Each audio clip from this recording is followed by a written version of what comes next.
Good afternoon, ladies and gentlemen, and welcome to St Mary's Perivale on Good Friday afternoon. And we have a very appropriate concert for you this afternoon, namely Haydn's 7 Last Words on the Cross, which is an absolutely ravishing string quartet with a very unusual format to fit with the 7 last words. And the quartet comprises 7 slow movements with an introduction and then an end piece. And in between, there are going to be poems read by Christopher Kent. It's going to be a very moving afternoon, a very different afternoon, and I'm extremely grateful to the wonderful Bridge Quartet for coming along to play for us, and to Christopher Kent, who's an old friend of this church. You're in for a treat. Time for me to get off and to give a big welcome to Christopher Kent. Thank you very much.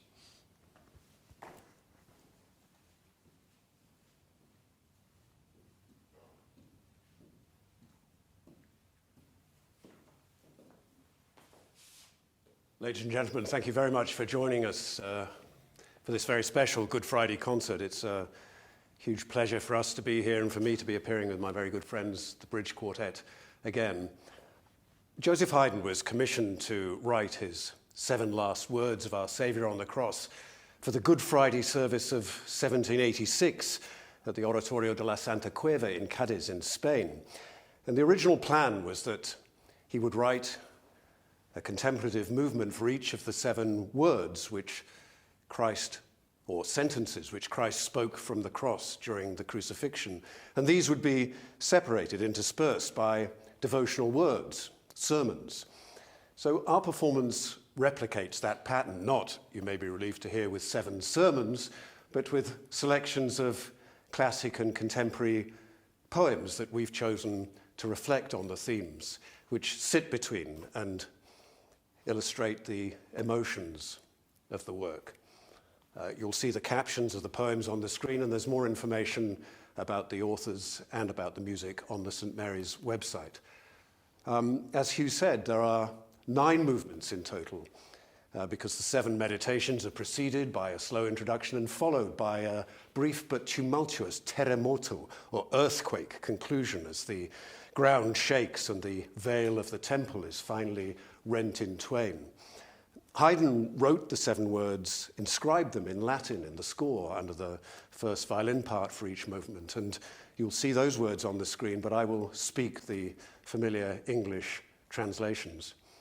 Of course, you would normally expect a classical string quartet to have 4 movements, the second or third of which would be slow. And not the least remarkable thing about this work is that Haydn somehow manages to give us 7 consecutive slow movements, all of them marked grave, adagio, or lento. And one of the ways he manages to do this is by alternating between minor, as you might expect, and major keys, which can mean that some of the music to modern ears has an unexpectedly bright sound for such a grave subject matter. But we have to remind ourselves that this is the pinnacle of the classical style in music. It's not the heart-on-the-sleeve emotionalism of Mahler or Tchaikovsky writing a century or more later. It's a cooler objectivity. The music says not so much, see how I suffer, but see how there is suffering. And it's expressed using the classical virtues of poise and balance and proportion. But within that, there is enormous sadness and expressivity as Haydn leads us deep into an exploration of each of the 7 words individually and cumulatively as the narrative builds in intensity towards its inexorable conclusion, with music which is at times contemplative, sometimes agonized, often tender, and ultimately, I think you'll agree, deeply moving. And we begin with words by the master himself, Papa Joseph Haydn, taken from his preface to the published edition of the work.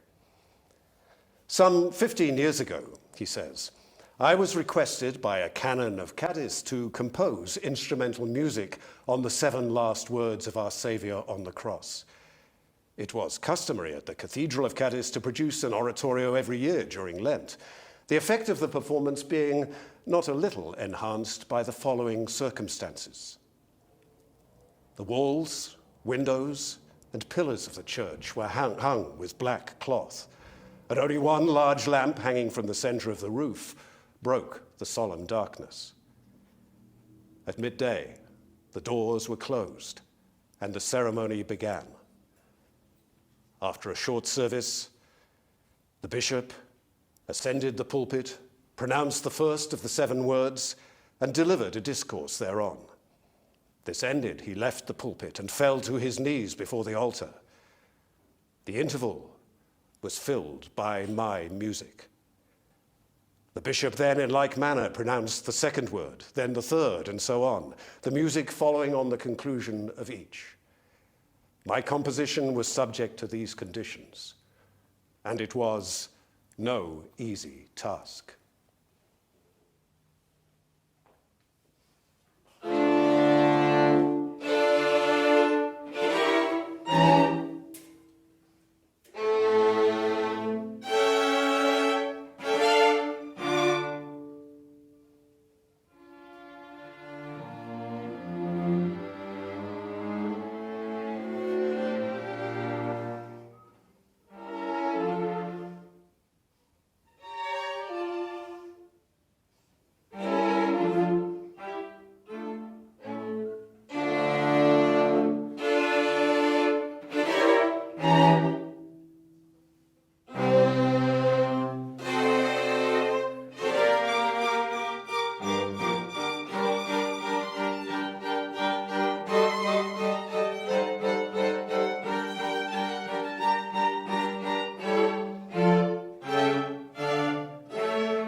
Here is a wound that never will heal, I know, being wrought not of a dearness and of a death, but of a love turned ashes and the breath gone out of beauty.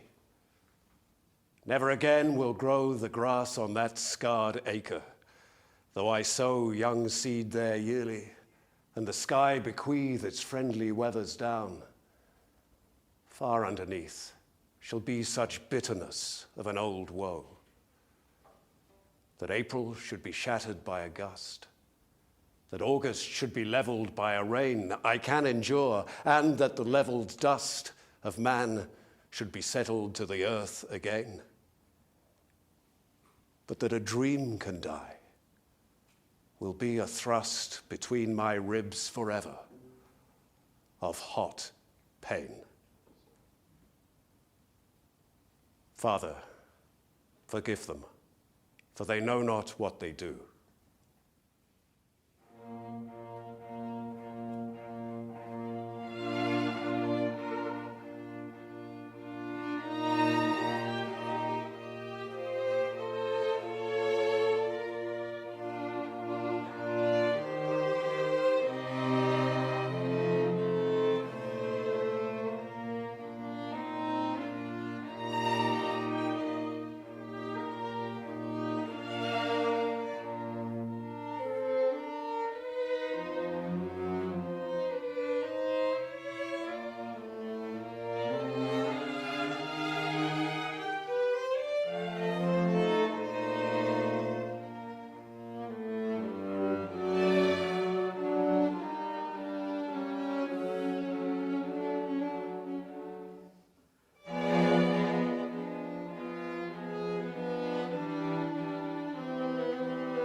I could not sleep for thinking of the sky,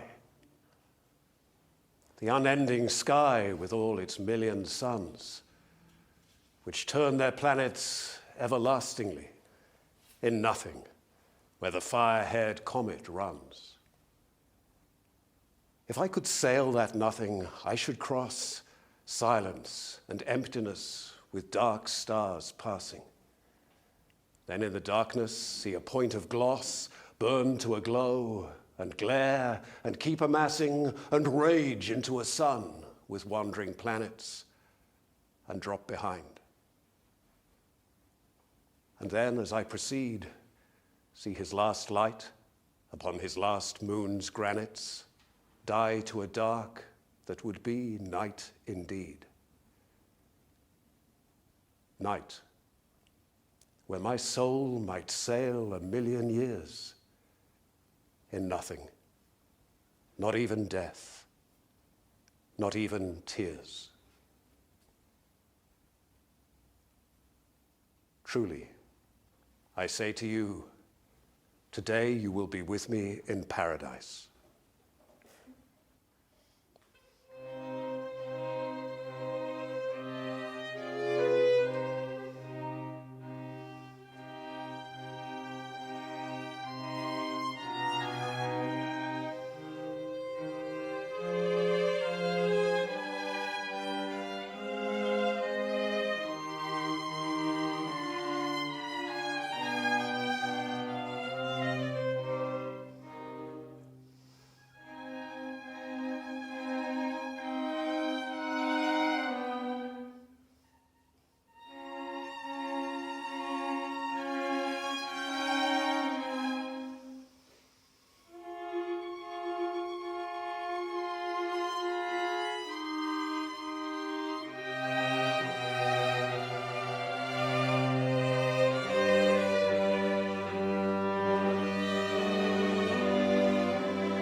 We know she was clever because of her hands, hers the first opposable thumb.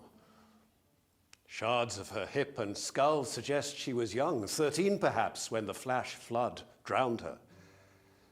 Erect she stood, lithe as a gymnast, 4 feet tall. Our innocent progenitor, sleek-furred technician of flint and straw. Here are her knuckle bones. I know her touch. Though she could easily snap my wrist, she is gentle in my dream. She probes my face, scans my arm, she touches my hand to know me. Her eyes are gray in the dream and bright. Little mother, forgive me. I wake you for answers in the night like any infant. Tell me about touch. What necessities designed your hands and mine? Did you kill, carve, gesture to God or gods? Did the caress shape your hands, or your hand the caress? Woman, behold your son. Son, behold your mother.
Pain continual, pain unending, hard even for the roughest, but for those hungry for beauty, not the wisest knows nor most pitiful-hearted what the wending of 1 hour's way meant.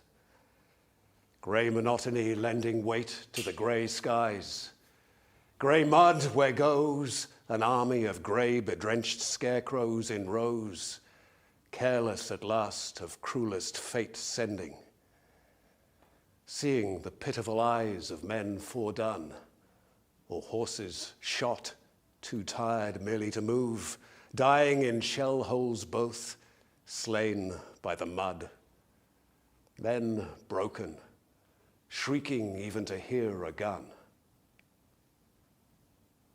Till pain grinds down, or lethargy numbs her, the amazed heart cries angrily out on God. My God, why hast thou forsaken me?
Then hate me when thou wilt, if ever now.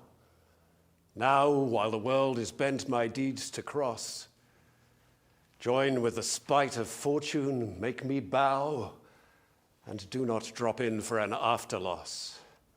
Ah, do not, when my heart hath scaped this sorrow, come in the rearward of a conquered woe. Give not a windy night, a rainy morrow, to linger out a purposed overthrow. If thou wilt leave me, do not leave me last, when other petty griefs have done their spite.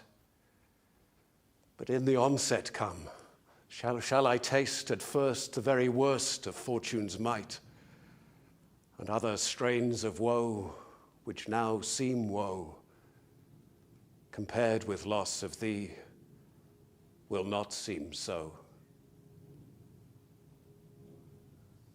I thirst.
When death comes, like the hungry bear in autumn, when death comes and takes all the bright coins from his purse to buy me and snaps the purse shut, when death comes like the measles pox, when death comes like an iceberg between the shoulder blades, I want to step through the door full of curiosity, wondering what will it be like, that cottage of darkness. And therefore I look upon everything as a brotherhood and a sisterhood. And I look upon time as no more than an idea. And I consider eternity as another possibility. And I think of each life as a flower, as common as a field daisy and as singular. And each name a comfortable music in the mouth, tending, as all music does, towards silence. And each body a lion of courage and something precious to the earth. When it's over, I want to say all my life I was a bride married to amazement. I was the bridegroom taking the world into my arms. When it's over, I don't want to wonder if I've made of my life something particular or real. I don't want to find myself sighing and frightened or full of argument. I don't want to end up simply having visited this world.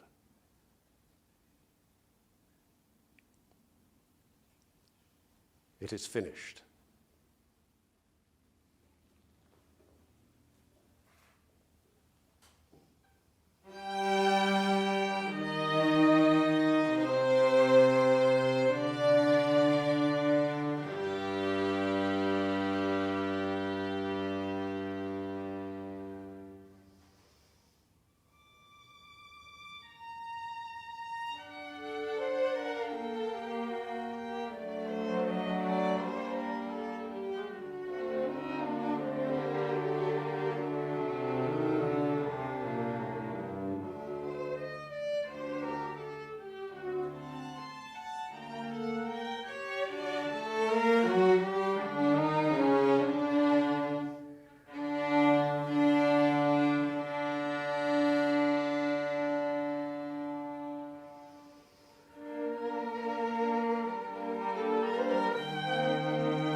how firm eternity must look to crumbling men like me,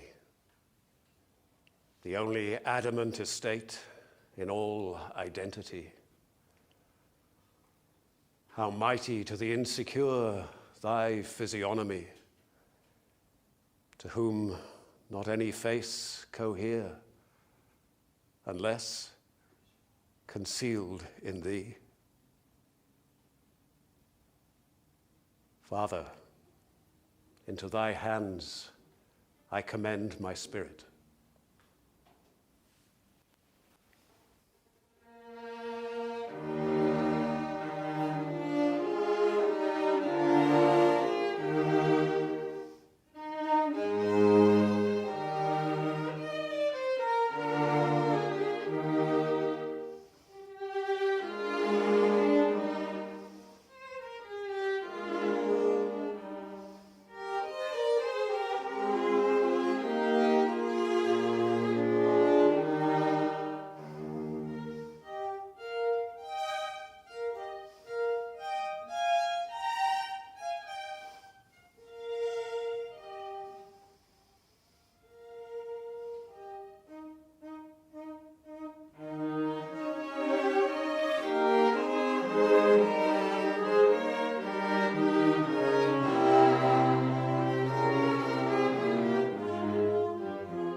There is an evening coming in across the fields, one never seen before, that lights no lamps. Silken it seems at a distance, yet when it is drawn up over knees and breast, it brings no comfort. Where has the tree gone that locked earth to the sky? What is under my hands that I cannot feel? What loads my hands down?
Well, that was an incredibly moving afternoon of divine music and wonderful poetry that sets it in context, just right for a Good Friday afternoon. And it reminded me slightly of hearing the Matthew Passion in the old days on Good Friday, where there was no applause at the end, and it wouldn't have been appropriate to have applause today, but it was a fantastic performance by the Bridge Quartet and by Christopher Kent. Absolutely memorable. And if you agree, you might like to convert that into something solid by going to our PayPal facility. It's an expensive afternoon for us, but my word, it was worth it. Very inspiring. This is still a consecrated church.